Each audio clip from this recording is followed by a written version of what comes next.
Putain, le rhum au petit-déj, ça tabasse. Il y a des gens qui ont tendance à me traiter d'alcoolique. Je suis pas un alcoolique, je suis un pirate. Car oui, aujourd'hui nous parlons de Pirates des Caraïbes, la vengeance de Salazar, en 180 secondes.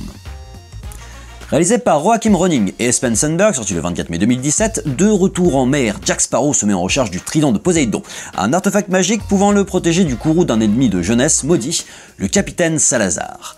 Et c'est un peu nul, quoi. C'est pas catastrophique, ça se laisse voir. J'ai pas passé un si mauvais moment que ça, mais c'est vraiment décevant par rapport à ce que la trilogie originale nous a offert et par rapport au potentiel qu'a ce film. On a cette désagréable impression que la franchise n'a absolument plus rien à raconter, alors qu'on joue un peu sur la fibre nostalgique en faisant revenir d'anciens personnages, mais ça marche pas terrible.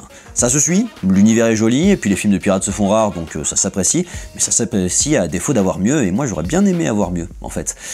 Les points négatifs, on commence par ça. Globalement, je trouve que le film ne raconte rien, il n'y a pas d'ampleur dramatique, il n'y a pas d'enjeu, c'est vraiment une succession de scénettes rigolotes. En plus, il y a un vrai problème de raccord des scènes, j'entends par là qu'on perd énormément de temps sur des scènes focalisées sur la bouffonnerie de Jack Sparrow, la bouffonnerie qui est auto-parodique, des scènes vraiment pipi caca comme le mariage forcé qui ne m'intéresse pas et qui ne marche pas parce que c'est trop, c'est dans le too much.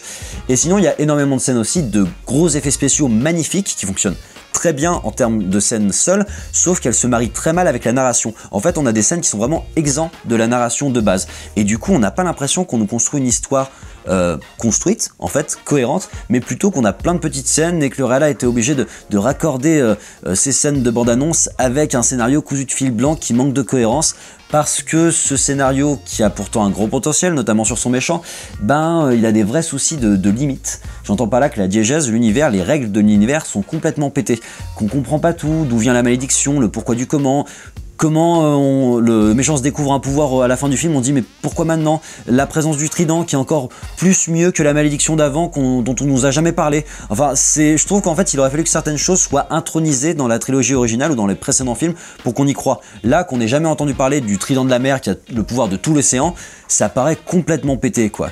Et puis à côté de ça, la film nostalgique sur laquelle on joue, à savoir de nous refaire un couple qui est une véritable parodie de Orlando Bloom et de Keira Knightley, ne fonctionne pas, et on se bouffe un nombre d'illogismes à l'appel par rapport au passé de la trilogie, au passé de la franchise, l'utilisation du hollandais volant, le Black Pearl qui est plus le navire le plus rapide, on sait pas trop comment, pourquoi du comment, le pouvoir du navire de Barbe Noire que Barbossa avait à la fin du 4e volet qui n'est pas utilisé, ce final absolument kitschissime.